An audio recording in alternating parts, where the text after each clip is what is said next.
Bom pessoal, tudo bom? Eu vou fazer um vídeo aqui rapidinho. Esse vídeo vai ser público aqui no canal, até porque faz tempo que eu não posto vídeo aqui público, né, para as pessoas que são inscritas. E também é um vídeo mais de reflexão, né? Eu vou falar um pouco sobre anacronismo rapidinho, porque vira e mexe esse assunto tem vindo, né, em pessoas que comentam no vídeo, me mandam perguntas. Então eu queria falar um pouco sobre isso, né? O problema do anacronismo na interpretação bíblica, né? Primeiro, o que é um anacronismo? Um anacronismo é um erro de cronologia, que geralmente consiste em atribuir a uma época ou a um personagem, como por exemplo da Bíblia, ideias e sentimentos que são de outra época. Isso é um anacronismo. Coisas que não tinha na época do personagem ou coisas que não estavam ali nas características do personagem. Ou em representar nas obras de arte, costumes, objetos de uma época que não pertencem. Tá? Aqui é a definição geral. Número 2, atitude ou fato que não está de acordo com a sua época. Então tudo isso daqui é anacronismo. É o mesmo que eu pegar, por exemplo, falar que na época de Jesus tinha internet. Não tinha internet na época de Jesus. Então isso seria um anacronismo. Tá? Eu vou dar um exemplo hipotético para vocês do anacronismo bíblico, que é o ponto desse vídeo. Vamos começar com um exemplo hipotético. Lembrando que esse exemplo é hipotético, tá? É só para vocês analisarem o ponto que eu quero chegar. Pessoas da época de Dom Pedro I escreveram a sua biografia. Nós temos aí uma ampla biografia de Dom Pedro I, filho de Dom João VI, Princesa Isabel, Imperatriz Leopoldina, etc. Nós temos uma ampla biografia de Dom Pedro. Correto. Aí eu, Ronaldo, autor desse vídeo, que eu sou do século XXI, da minha época agora, nossa época, eu posso dizer que Dom Pedro I usou maconha, mesmo não tendo sido atestado por nenhum biógrafo da sua época?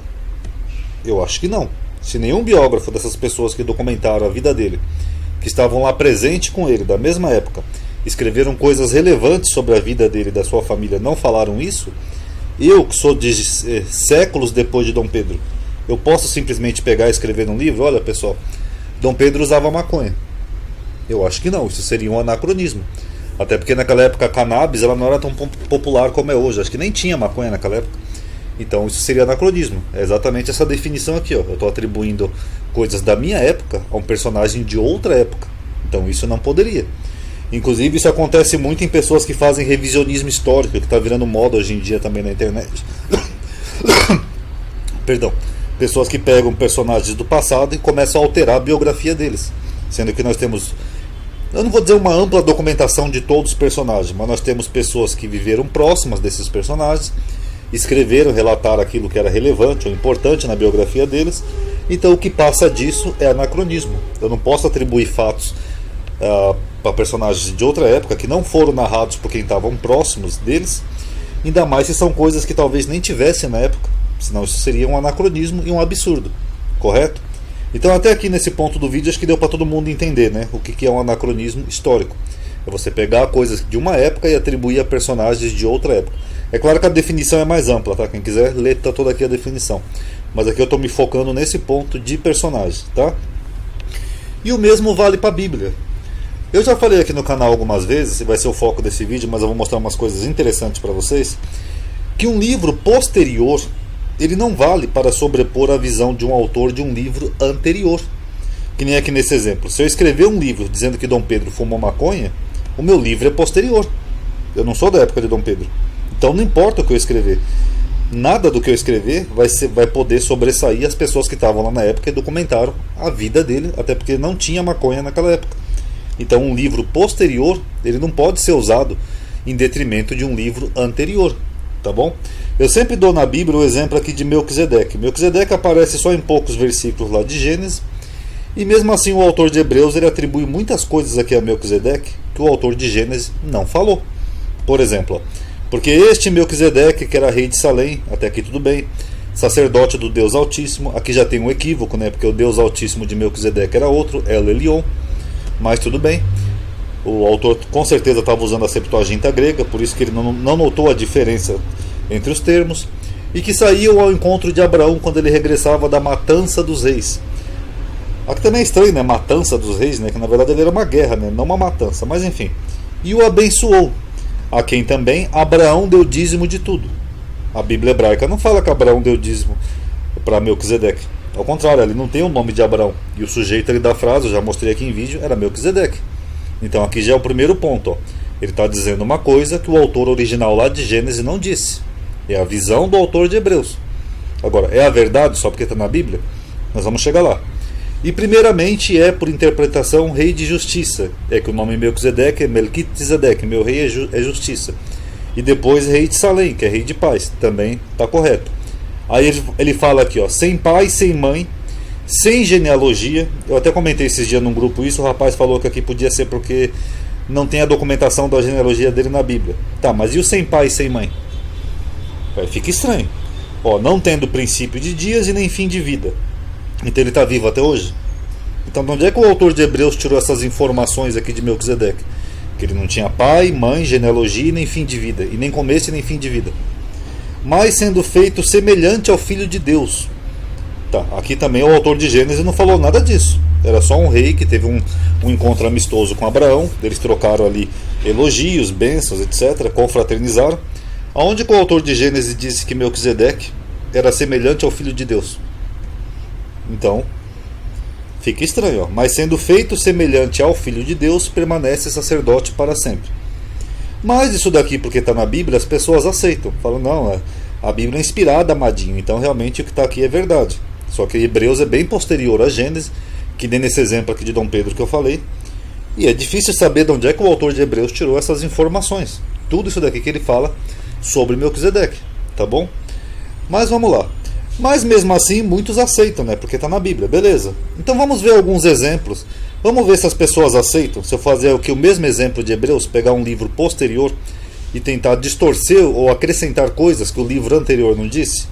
Vamos começar com a queda do homem segundo a Bíblia. Aqui está a queda do homem, eu separei aqui Gênesis capítulo 3 do versículo 1 ao 6, só para vocês verem que é uma narrativa simples, que fala que a serpente era a mais astuta dos animais, aí ela tentou Eva comeu do fruto e deu para Adão. Pronto, todo mundo conhece, quem quiser pode abrir na Bíblia e ver, tá? É a queda do homem. Isso é que o autor de Gênesis escreveu, é o mais antigo. Então o autor de Gênesis escreveu isso daqui, não importa se é real ou não, se é uma adaptação ou não, o fato é que ele escreveu e registrou isso daqui, na época dele. Beleza, é a queda do homem. Agora, o livro dos Mormon, que é bem posterior, olha o que ele diz, ó. No livro chamado Moisés, eles têm um livro chamado Moisés, no capítulo 4, do versículo 1 ao 6. Vamos ler. Eu, o Senhor Deus, falei a Moisés. Então aqui ele está dizendo que o próprio Deus falou. Qual é a fonte do Joseph Smith? Não sabemos, mas ele diz aqui como se fosse o próprio Deus falando. Ó, eu, primeira pessoa, o Senhor Deus, falei a Moisés dizendo. Então ele dá a entender que Deus está ditando para Moisés escrever isso daqui, ó, Gênesis. Tá? Essa é a visão. Aquele Satanás, okay, ó, tinha Satanás aqui no texto do Gênesis? Não, essa palavra ela só vem surgir pós-cativeiro babilônico. A primeira vez que Satanás aparece na Bíblia é no livro de Jó, e mesmo assim é por influência do zoroastrismo. Satanás nada mais é do que o Avirmã, né? O deus mau. Avirmã não, é Avirmã e... É Avirmã mesmo, que a Huras Mother é o deus do bem. É a Avirmã que virou Satã no hebraico. Mas aqui, segundo o livro de Mormon, Deus está falando para Moisés de Satanás, então Moisés conhece um Satanás. Por que ele não escreveu aqui em Gênesis, então? Fica aí para reflexão. Aquele Satanás a quem tu deste ordem, bom, Moisés deu ordem para Satanás, em nome do meu unigênito, que seria Jesus, é o mesmo que existiu desde o princípio. E ele apresentou-se perante mim, Satanás, dizendo: eis-me aqui, envia-me, serei o teu filho, e redimirei a humanidade toda, de modo que nenhuma alma se perca. E sem dúvida eu o farei. Perdoe aqui, tem uma letrinha mais outra que eu copiei da internet, e eu não sei porque ficou assim. Portanto, dá-me a tua honra. Então Satanás é que está pedindo para Deus enviar ele para redimir a humanidade. Mas eis que o meu filho amado, que aí seria Jesus, que foi meu amado e meu escolhido desde o princípio, disse-me: Pai, faça-se a tua vontade, e seja a tua glória para sempre. Portanto, por ter Satanás se rebelado contra mim e procurado destruir o arbítrio do homem, o qual eu, o Senhor Deus, lhe dera, e também por querer que eu lhe desse o meu próprio poder, então Satanás queria que Deus desse o próprio poder para ele, fiz com que ele fosse expulso pelo poder do meu unigênito, Jesus. E ele tornou-se Satanás, sim, o próprio diabo, o pai de todas as mentiras. Engraçado que na Bíblia até Deus coloca mentira, né, na boca dos profetas, mas aqui Nessa visão, Satanás é o pai de todas as mentiras. Paulo também falou que mentia. Está lá em Romanos 3. Para enganar e cegar os homens e levá-los cativos segundo a sua vontade. Sim, todos os que não deram ouvidos à minha voz. Aí aqui no versículo 5 ele faz um paralelo com a Bíblia. Ora, a serpente era mais astuta do que de qualquer besta do campo que eu, o Senhor Deus, havia feito. E Satanás incitou o coração da serpente. Espera aí, serpente tem coração? Serpente tem sentimentos, tem coração? O órgão é capaz do animal ter, né? Eu acho que todo animal, pelo menos a maioria, tem um órgão, né? Um coração que bombeia sangue, mas como é que Satanás incitou o coração da serpente? Porque o coração é uma metáfora para sentimentos. Tão estranho. Pois ele havia atraído muitos após si, e procurou também enganar Eva, pois ele não conhecia a mente de Deus. Por conseguinte, procurou destruir o mundo. Só tinha 2 pessoas na Terra e Satanás queria destruir o mundo. Que mundo que ele queria destruir com 2 pessoas, meu Deus? Não era mais fácil ele ter pegado uma pedra e matado Adão e Eva? Mas enfim, todas essas informações aqui são da onde, pessoal? Daqui do livro de Mórmon. Agora, se as pessoas aceitam um livro posterior em detrimento do anterior, que nem aqui no exemplo, então por que não aceitam tudo isso daqui do livro de Mórmon? Então, fica aí para reflexão. Vamos ver um outro exemplo da Ellen White, Primeiros Inscritos, que eu achei aqui na internet, página 147. Ela diz: santos anjos, né? Engraçado, né, que além de anjos ainda são santos, né? Mas enfim, muitas vezes visitavam o jardim do Éden. Então o jardim devia ser um lugar público, né, de grande acesso. Os santos anjos visitavam lá muitas vezes. Deveria ser tipo um resort da época.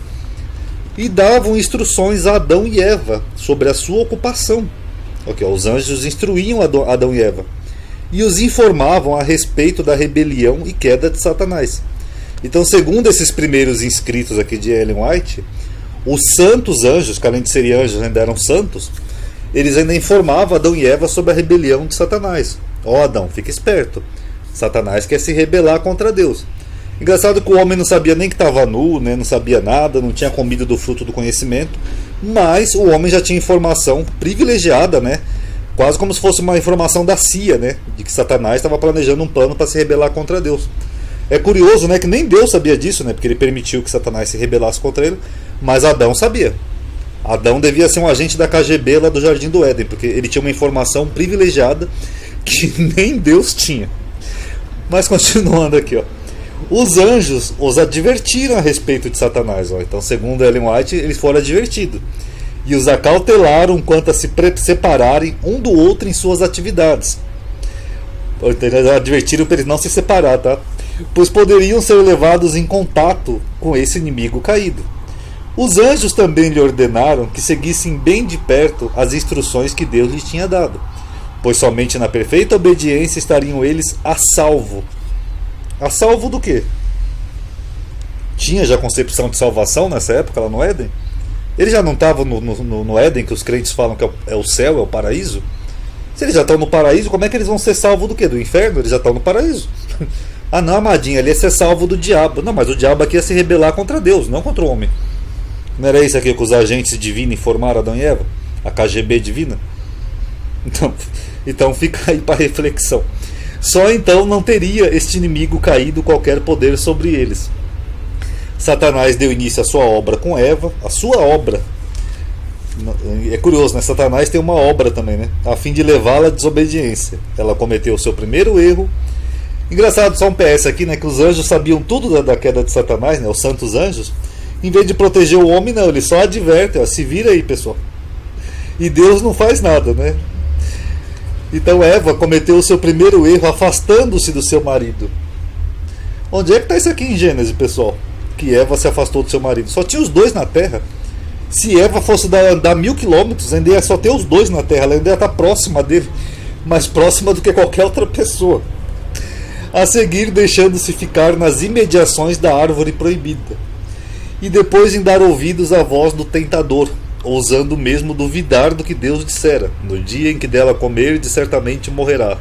Aqui é a única parte que coincide com a Bíblia. Então ela, segundo esses escritos, Eva duvidou mesmo do que Deus disse. Ai meu Deus, isso que ela foi advertida aqui, ó, pelos santos anjos.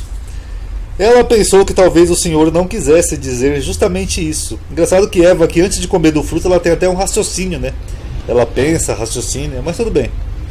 E aventurando-se, estendeu a mão, tomou o fruto e comeu-o. Ele era agradável aos olhos e agradável ao paladar. Admitiu ela então que Deus os havia privado daquilo, que era realmente para o seu bem. E ofereceu o fruto a seu marido, tentando-o desta forma. Ela relatou a Adão tudo o que a serpente lhe havia dito e manifestou-lhe o seu espanto de que ela tivesse o poder de falar. Ou seja, o que ela está dizendo aqui? Que Adão ficou surpreso quando Eva falou para ele: olha, Adão, a serpente me falou isso, isso e isso. Adão falou: o quê? Ela fala? Como que uma serpente fala? Porque é isso que está escrito aqui, ó. Manifestou-lhe o seu espanto de que ela tivesse o poder da fala. Aí eu pergunto de novo, onde é que está tudo isso daqui em Gênesis, pessoal? Porque não está. Então esse é o problema de você pegar um escrito posterior de uma pessoa que cria coisas em detrimento do escrito anterior. E por fim, algumas citações do Alcorão, que também é posterior, né? O Alcorão começa lá com o profeta Muhammad, pós-século VI. Eu separei só alguns versinhos aqui, que o Alcorão também tem uma visão da queda do homem. Eu vou insistir um legatário na terra. É Deus dizendo. Aí perguntaram-lhe: estabelecerás nela quem ali faça corrupção, derramando sangue, enquanto nós celebramos teu louvores, glorificando-te? Aí disse o Senhor: eu sei que vós ignorais. Aí fica uma pergunta: de onde que vem isso daqui? Segundo os muçulmanos, é uma revelação que o profeta teve lá do arcanjo Miguel, mas isso aqui não está em Gênesis. A Sutra 38, 71, 72. Recorda-te de quando o teu Senhor disse aos anjos. Ele está falando para eles se lembrarem de quando Deus disse aos anjos: do barro criarei um homem, quando tiver plasmado e alentado com meu espírito, prostrai-vos ante ele. Essa concepção de anjos eu já mostrei aqui em vídeos que ela é posterior, né? Ela não é tão antiga assim na Bíblia hebraica.